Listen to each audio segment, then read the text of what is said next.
আজকে আমরা মেইনলি যে বিষয় নিয়ে আলোচনা করব এটা হচ্ছে তোমাদের মনে অনেক বড় একটা প্রশ্ন থাকে হলি ক্রস কলেজে থাকা খাওয়ার পরিবেশ কেমন বা হোস্টেল ফ্যাসিলিটিস আছে কিনা এসব বিষয় নিয়ে এই ভিডিওতে আলোচনা করব। সো তোমাদের সবার মনে এই প্রশ্নগুলো ছিল বা কমেন্টে করতেছিলা। সো আমাদের এই চ্যানেলে তোমরা already Notre Dame college Holy Cross কলেজের যাবতীয় গাইডলাইন যত কিছু প্রয়োজন সব কিছু পাচ্ছ। সো বিভিন্ন প্রশ্ন করতেছো, এই সবগুলো প্রশ্ন নিয়ে আমরা একটা ছোট ছোট করে ভিডিও দিচ্ছি তোমাদের। সো তেমন একটা প্রশ্ন হচ্ছে যে হলি ক্রস কলেজে থাকা খাওয়ার পরিবেশটা কেমন। সো এটা তোমরা সবাই জানতে চাচ্ছিলা। সো এইটা নিয়ে আমরা আলোচনা করবো আজকের এই ভিডিওটাতে। সো আমাদের যে কলেজ অ্যাডমিশন ব্যাচটা আছে, ফ্রি ব্যাচ, সবার জন্য ফ্রি। সেখানে আমরা প্রত্যেকটা বিষয়ে লাইভ ক্লাস নিচ্ছি, এক্সাম নিচ্ছি এবং সবগুলো বিষয়ে তোমাদের গাইড করার চেষ্টা করতেছি। সেখানের একটা এক্সটেন্ডেড ভার্সনই আসলে এই গাইডলাইন ভিডিওটা, যেটা তোমরা আজকে দেখছো। সো এটার মধ্যে যুক্ত হতে ভিডিওর কমেন্টে থাকা লিঙ্ক থেকে তুমি যুক্ত হয়ে যেতে পারবা। এটা একদমই ফ্রি। এইচএসসি রেকর্ডস ওয়েবসাইটে যেয়ে তোমরা যুক্ত হয়ে যেতে পারবা একদমই ফ্রিতে। সো আমরা চলে যাব হচ্ছে আপুর কাছে আমাদের আলোচনায়, যে হলি ক্রসে থাকা খাওয়ার পরিবেশ কেমন। মানে একজন শিক্ষার্থী যখন হলি ক্রসে পড়বে, তার হলি ক্রসে তো নিজস্ব হোস্টেল নাই। সো যারা গ্রাম থেকে আসবে তারা কোথায় থাকবে, থাকতে পারবে কোথায়, এবং সেখানে থাকা খাওয়ার পরিবেশটা কেমন, এই জিনিসটা নিয়ে একটু বলবো। আচ্ছা, ফার্স্টেই বলি হচ্ছে কলেজের হোস্টেল নিয়ে। অনেকে মানে এখন হয়তো জানবা যে কলেজের হোস্টেল অ্যাকচুয়ালি নাই, বাট আসলে নাই না, মানে আছে কলেজে একটা হোস্টেল, হ্যাঁ। বাট এটা শুধুমাত্র খ্রিস্টান ধর্মের স্টুডেন্টদের জন্য, বা কোনো অন্য খ্রিস্টান ব্যতীত অন্য কোনো ধর্মের জন্য আসলে এলাও না।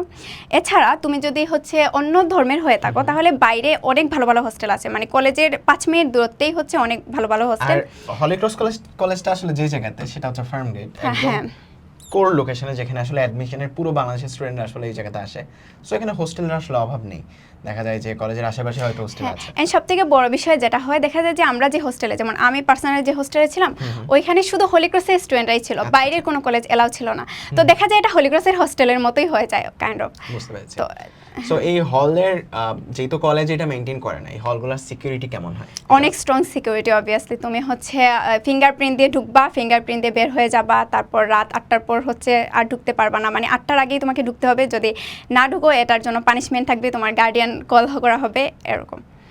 আচ্ছা, আর হচ্ছে যে এখানে আরেকটা জিনিস থাকে, মানে আমি যেহেতু হলে থাকছিলাম, সো ওই হোস্টেলগুলোতে থাকা খাওয়া এটা কি ভালো পরিবেশ কিনা? আচ্ছা, এটা হচ্ছে ডিপেন্ডস করবে তুমি কোন হোস্টেলে থাকতেছো। বাট হলি ক্রসের আশেপাশে যে 2-3টা হোস্টেল আছে, এর মধ্যে ভালো অনেক দুইটা হোস্টেল আছে। একটা বা দুইটা সাজেস্ট করতে পারো? আচ্ছা, এটা আসলে ভালো। হ্যাঁ, আচ্ছা, আমি হচ্ছে হলি কেয়ারে ছিলাম, মানে এটা কলেজ থেকে একদম কাছে, এন্ড সবাই হলি কেয়ারেই থাকে, দেখবা বেশিরভাগ হলি কেয়ারে থাকে, কারণ এটা একদম কাছাকাছি। তো হলি কেয়ারে যেটা পরিবেশ অবশ্যই ভালো বলবো। এখানে রুমগুলো যেমন সিঙ্গেল রুম বলো, ডাবল রুম, 3 জনের রুম, 4 জনের, তুমি তোমার পছন্দ ওয়াইজ হচ্ছে নিতে পারো। আর বাজেটের একটা ইস্যু থাকে, যেটা হচ্ছে 10 থেকে 12 হাজারের মধ্যে তুমি হচ্ছে রুম পাবা, বা তুমি যদি আরও হাই কোয়ালিটির রুম নিতে চাও তাহলে তুমি আরও, যদি মানে বেশি রেঞ্জে চাও তাহলে আরও ভালো রুম পাবা। আর খাওয়াটা হচ্ছে সবার ক্ষেত্রে সেমই, আমাদের একদম বাসার মতো অনেক যত্ন করে আসলে খাওয়ার মানে করা হয়, সার্ভ করা হয়। তো এসব নিয়ে আসলে চিন্তার কোনো কিছু নাই, তুমি আসলে তোমার অনেক ভালো লাগবে। এন্ড তোমার যে সবাই একসাথে হোস্টেলে থাকা, তারপর গ্রুপ স্টাডি, এই বিষয়গুলোও কিন্তু অনেক বেশি ইফেক্ট ফেলে। সো ওর থেকে শুনে আসলে আমার এক্সপিরিয়েন্সটা ভিন্ন। সো আমাদের নরডেমের আশেপাশের হোস্টেলগুলো এত বেশি ভালো না। সো ওইগুলো আসলে টাকা বেশি চিনে, আসলে নরডেমে তো অনেক স্টুডেন্ট। সো দেখা যায় যে যেই রুমটার মধ্যে একজন থাকার কথা, ওইখানে 2টা বেড ফেলায় 2 জন রেখে দিচ্ছে। সো এরকম একটা বিষয় দেখা যায় যে একটা সিঙ্গেল রুম, তুমি এখন যে বাসায় যেই রুমটায় আছো, ওই রুমটার মধ্যে ওরা 4টা বেড ফেলবে। সো ওই রুমের মধ্যে 4 জন থাকে, এরকম একটা সিনারিও। আর খাবার দাবার, রান্না বান্না এত বেশি ভালো হয় না নরডেমের জন্য। হলি ক্রসের জন্য ও যেহেতু বলছে, তার মানে ভালোই হয়। আর ফার্মগেটে এটা ভালো হওয়ার আরেকটা কারণ আছে, সেটা হচ্ছে নরডেমের আশেপাশে শুধু নরডেমের স্টুডেন্টরা থাকে। বাট ফার্মগেটের আশেপাশে আসলে দেশের পুরো বাংলাদেশের স্টুডেন্ট আসে, তো ওই জন্য আসলে ওদের কোয়ালিটিটা মেনটেন করতে হয়, আর আসলে স্টুডেন্ট পাবে না ওদের হোস্টেলে। সো হোস্টেলে ভর্তি হওয়ার আগে কোন কোন জিনিসগুলা মনোযোগ দিয়ে রাখা উচিত, এটা শুধুমাত্র হলি ক্রস কলেজ না, ঢাকা শহরে যারা এসে পড়তে চায়, বিশেষ করে যদি মেয়ে হয়, সেক্ষেত্রে হোস্টেল চুজ করার আগে কোন কোন জিনিসগুলো মাথায় রাখা উচিত, এটা যদি তুমি একটু বলতা। আচ্ছা, এটা নিয়ে আমি যদি বলি তাহলে ফার্স্টেই বলবো, হঠাৎ একটা হোস্টেল ফার্স্টেই তুমি দেখবা অনেক বিজ্ঞাপন, হোস্টেলের তুমি বের হতে পারবা না, এত বিজ্ঞাপন পাবা হোস্টেলে। তো এই বিজ্ঞাপন থেকে ওই হোস্টেলে গিয়ে ওই হোস্টেলেই বুক দিবা না। তুমি কি করবা, ফার্মগেটের সব হোস্টেল দেখবা আগে।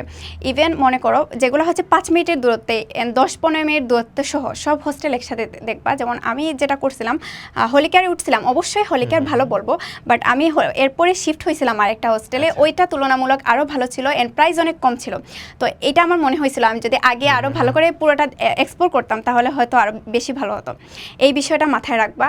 আর মেয়ে যেহেতু এক্ষেত্রে আমি বলবো মেয়ে ছেলে সবার ক্ষেত্রে, যেহেতু তুমি ফ্যামিলি থেকে বাইরে চলে আসতেছো, সো আমার মনে হয় অনেক সিনসিয়ার থাকা উচিত। একদম এমন কোনো কিছু করা উচিত না যেটা হচ্ছে তোমার ফিউচার লাইফ, অ্যাডমিশন লাইফের উপর বেশি ইফেক্ট ফেলে। এরপর এই যে ফোন, স্মার্টফোন, এই বিষয়ে একটু কন্ট্রোলে থাকা উচিত, অনেক বেশি, যেটা সবাই ইউজ করে। আচ্ছা, হোস্টেলগুলো থেকে ফোন ইউজ করতে দেয়? হ্যাঁ, ইউজ করতে দেয়, শুধু ইয়াতে দেয় না, কলেজের যে খ্রিস্টানদের যে হোস্টেল ওইটাতে একটু স্ট্রিক্ট। আর কলেজে তো ফোন নিয়ে যাওয়া যায় না? না, কলেজে একদমই না, ননটেমের ভিতরে তুমি ফোন নিয়ে প্রোগ্রামে নিয়ে যেতে পারবো না। ওকে, সো আশা করি যে হলিক্রস কলেজে থাকা খাওয়ার পরিবেশটা কেমন, এই প্রশ্ন নিয়ে সুন্দর একটা উত্তর তোমরা বা পুরো ব্রিফটা পেয়ে গেছো। সো আশা করি হলিক্রসের প্রত্যেকটা জিনিসের উত্তর তোমরা পাইছো। অ্যান্ড এই গাইডলাইন সেশনটা তোমাদের কতটুকু হেল্প করছে এটা একটু কমেন্টে একটু জানাও আমাদেরকে, যে আজকের এই সেশনটা যেটা হলিক্রস কলেজের জন্য ডেডিকেটেড ছিল, এই গাইডলাইন সেশনটা তোমাদের কতটুকু হেল্প করছে এটা কমেন্ট বক্সে জানাও। অ্যান্ড আজকের এই সেশনটা আমরা এখানেই শেষ করছি। আর তোমাদের যা যা প্রশ্ন সবগুলো কমেন্টে জানাও, আমরা সবগুলোর জন্য আলাদা আলাদা ছোট ছোট ভিডিও ইনশাল্লাহ তৈরি করবো সামনের দিকে। ওকে, সো আল্লাহ হাফিজ, আজকে ভালো থেকো সবাই, ইনশাল্লাহ দেখা হবে আমাদের নেক্সট কোনো একটা সেশনে। আর তোমাদের লাস্ট আর একটা জিনিস যেটা বলবো, যে তোমরা যারা আমাদের এই কলেজ অ্যাডমিশন ব্যাচটার মধ্যে প্রিপারেশন নিচ্ছ, তোমাদের জন্য এইচএসসি 28-এ যেটা হচ্ছে তোমরা কলেজে উঠলে যে যে জিনিসগুলো পড়বা সায়েন্সে, ICT, physics, chemistry, biology, higher math, সেগুলার অলরেডি কোর্সেস কিন্তু আমাদের লঞ্চ হয়ে গেছে। এগুলার ভিতরে গত বছরের আর্কাইভ ক্লাসও দেওয়া আছে, যেমন আইসিটির ভিতরে গত বছরের আর্কাইভ ক্লাস দেওয়া আছে, এইচএসসি 27-এর মানে তোমাদের একবার সিনিয়র যারা ছিল, ফিজিক্সের ভিতরেও ফিজিক্সের ক্লাস দেওয়া আছে। সো তোমরা যারা আমাদের কাছে ভর্তি হয়ে এখনই পড়াশোনাটা করা শুরু করতে চাও, এই ব্যাচের মধ্যে ভর্তি হয়ে যেতে পারো। তোমার জাস্ট একটা জিনিস দেখায় যে আইসিটি ব্যাচে অলরেডি 441 জন জয়েন করে ফেলছে, যেখানে কলেজের ক্লাসটাও শুরু হয় নাই। সো একটু আগে থাকতে চাইলে তোমরা এই ব্যাচগুলোতে যুক্ত হইতে পারো।